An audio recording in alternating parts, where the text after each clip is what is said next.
নমস্কার বন্ধুরা, চৈতি সিম্পল কিচেনে সবাইকে স্বাগত। আশা করি তোমরা সবাই খুব ভালো আছো আর আমিও ভালো আছি। বড়দের প্রণাম আর ছোটদের ভালোবাসা জানিয়ে আমি আমার রেসিপি এখন থেকেই শুরু করছি। তো দেখো আমি আজকে তোমাদের জন্য কি রেসিপি নিয়ে চলে এসেছি। তো দেখো এগুলো হচ্ছে এগুলো কাতলা মাছের পিস। এই যে 4 পিস কাতলা মাছ আছে, 2টো পেটির মাছ আছে, 2টো কাঁথার পিস আছে। তো এগুলো দিয়ে আজকে একটা রেসিপি বানাবো আমি। একদম গরমে, প্রচণ্ড গরমে সিম্পল রান্না করব। তো নুন আর হলুদ মাখানো নেই, আমি নুন হলুদটা মাখিয়ে নিচ্ছি। তো চলো নুন হলুদটা মাখিয়ে নিই। তো দেখো মাছে নুন আর হলুদ আমি ভালো করে দেখো নুন আর হলুদ গুঁড়ো সুন্দর করে দেখো মাখিয়ে নিচ্ছি। তো এবার মাছগুলো দেখো ভাজা করে নেব। তো মাছ ভাজার মতো তেল আমি দেখো কড়াতে দিয়ে দিয়েছি। তো আগে সুন্দর করে মাখিয়ে নিই, তারপরে অবশ্যই দেখাচ্ছি। এই যে দেখো কড়ার মধ্যে মাছ ভাজার মতো তেল তো দিয়ে দিয়েছি আমি। এইবারে কাতলা মাছের পিসগুলোকে আমি ভেজে নেব আর ভেজে রান্নাটা করে নেব। তেলটা বেশ ভালোই গরম হয়ে গেছে, এখন মাছের পিসগুলো আমি তেলের মধ্যে ছেড়ে দিচ্ছি।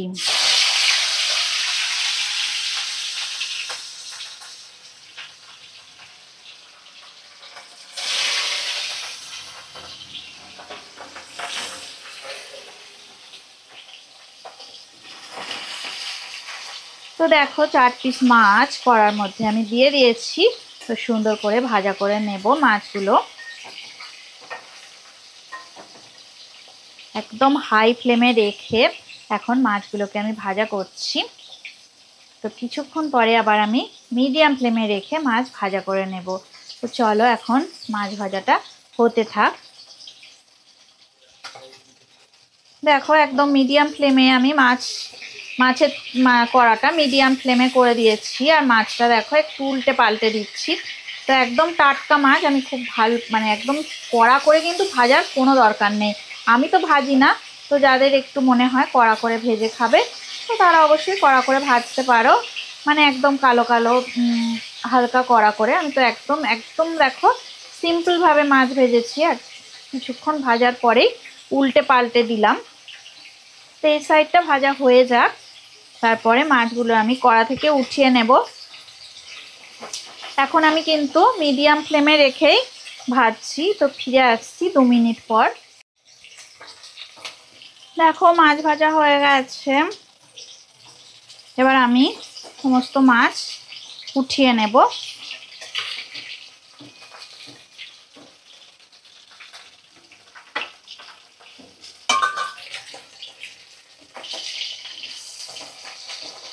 মাছগুলো দেখো একটার সাথে একটা জুড়ে বসে আছে, কি করে ছাড়াবো।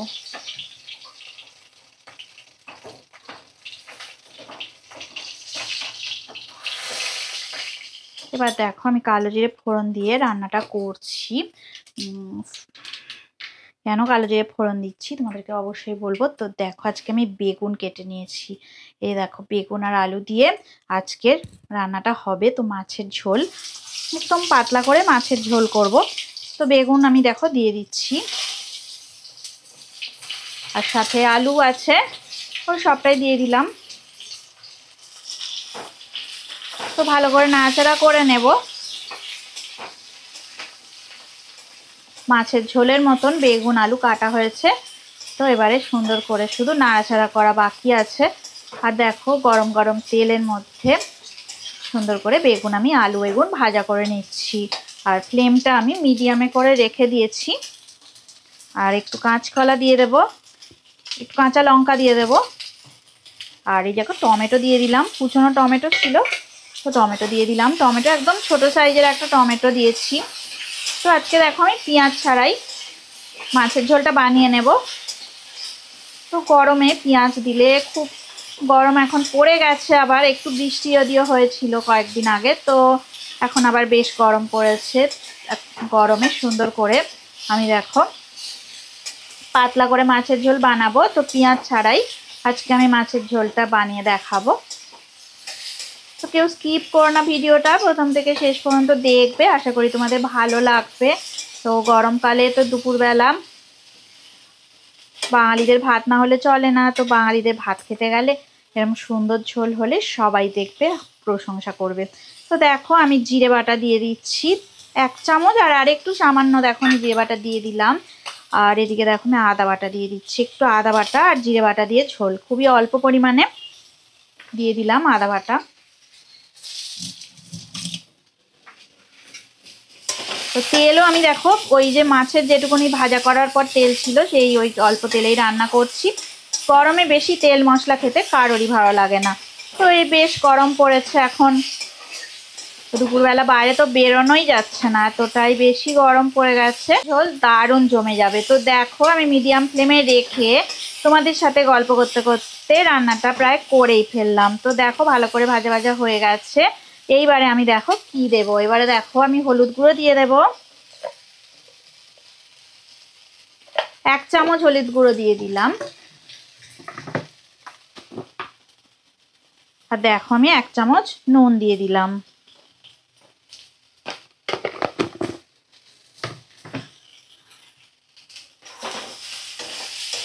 নুন আর হলুদ গুঁড়ো দিয়ে ভালো করে দেখো আমি নাড়াচাড়া করে নিচ্ছি। এখন একটু লো ফ্লেমে রেখে দেবো, নাহলে তলা থেকে হলুদ গুঁড়ো দিয়েছি তো একটু পুড়ে পুড়ে যেতে পারে তাহলে, কারণ আমার পরিমাণে অল্প তেল, এইভাবেই আমি রান্নাটা করব আজকে।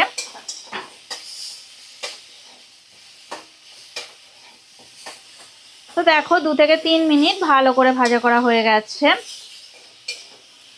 এবারে আমি জল দিয়ে দেব।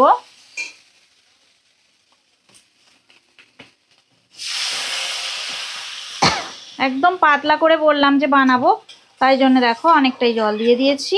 তো মাছের ঝোলটা একদমই পাতলা করব।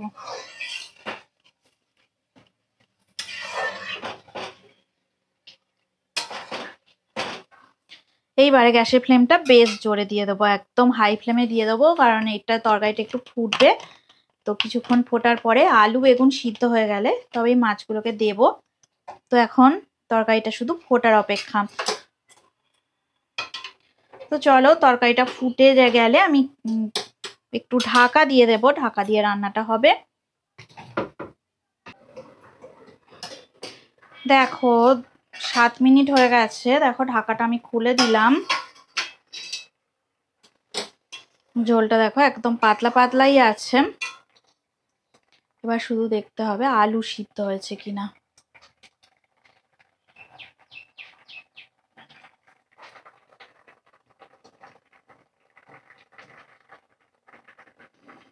আলুগুলো আমি খুঁজেই পাচ্ছি না।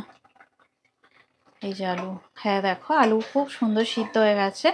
তো এবারে আমি মাছগুলোকে দিয়ে দেব। তো মাছ দিয়ে আমি খুব বেশি কিছুক্ষণ আমি মানে রাখবো না আর কি। তো মাছগুলো দেখো একদম পাতলা পাতলা, তো মোটা মোটা হলে, মোটা মোটা করে কাটা কাটা মানে বড় মাছ হলে তখন একটু টাইম লাগে। মোটা মাছ হলে, তো পাতলা মাছ তো বেশিক্ষণ জল মানে ঝোলের মধ্যে রাখার দরকার নেই। 4-5 মিনিট আমি এভাবে একটু ফুটিয়ে নেব, মানে ঢাকা খোলা অবস্থাতেই এভাবে 4-5 মিনিট ফুটিয়ে আমি গ্যাসের ফ্লেমটা অফ করে দেব। তো দেখো 4 মিনিট হয়ে গেছে, আর বেশিক্ষণ ফোটাবো না, এবার বন্ধ করে দিলাম আমি। বেগুনগুলোও তাহলে বেশি গলে যাবে, একদম তখন নরম হয়ে গেলে আর ভালো লাগবে না। তো রেসিপিটা সার্ভ করে তোমাদেরকে দেখাচ্ছি যে কতটা সুন্দর হয়েছে। তো দেখো আমি একটা প্লেট নিয়ে নিয়েছি, তো এই প্লেটে আমি সুন্দর করে সার্ভ করে দেব।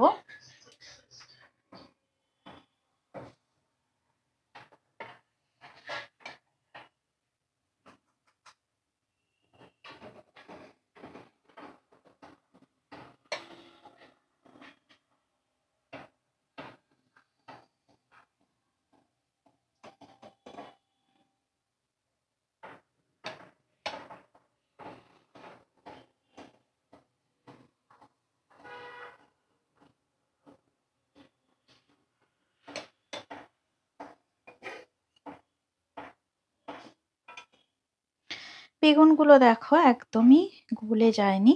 তো তো বেগুনগুলো আমি দেখো দিয়ে দিচ্ছি, কত সুন্দর দেখো বেগুনগুলো আছে, দেখো দারুণ। এইভাবে রান্না হলে খেতেও অনেক টেস্টি হয় আর অনেক সুন্দর লাগে। অবশ্যই তোমরা বাড়িতে এই রেসিপিটা অবশ্যই বানাবে একবার। এই গরমকালে এই দারুণ বেগুন দিয়ে কালো জিরে দিয়ে ঝোল খেতে সবারই খুব ভালো লাগবে।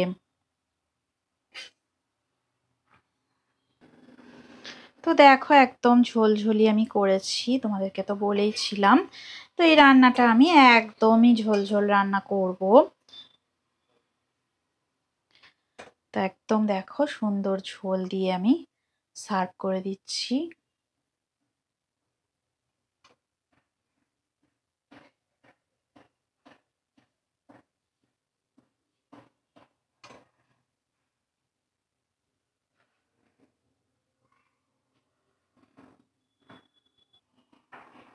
তো দেখো আমি একটা কাঁচা লঙ্কা দিয়ে দিলাম।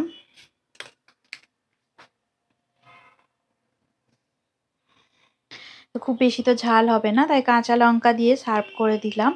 যার ইচ্ছা হবে সে কাঁচা লঙ্কা দিয়ে খাবে। তো চলো কেমন হয়েছে রেসিপিটা অবশ্যই আমাকে কমেন্ট করে তোমরা জানাবে। তো মাছের ঝোল বেগুন কালো জিরে দিয়ে আলু দিয়ে রেসিপি যদি ভালো লেগে থাকে তবে অবশ্যই লাইক দেবে, শেয়ার করবে আর কমেন্ট করে আমাকে জানাবে তোমাদের কেমন লাগলো। তোমরা সবাই ভালো থাকো, সুস্থ থাকো আর আমার রেসিপি এইভাবে দেখতে থাকো। এতক্ষণ ধরে রেসিপিটা দেখার জন্য আর আমার সাথে থাকার জন্য তোমাদের অনেক অনেক ধন্যবাদ।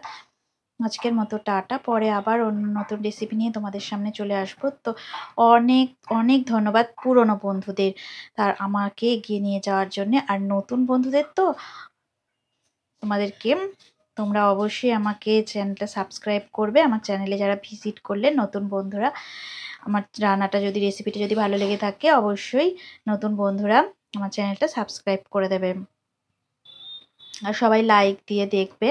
এতক্ষণ যদি লাইক না দিয়ে থাকো তাহলে অবশ্যই লাইক দিয়ে দাও। নতুন রেসিপি নিয়ে তোমাদের সামনে আমি আবার চলে আসবো।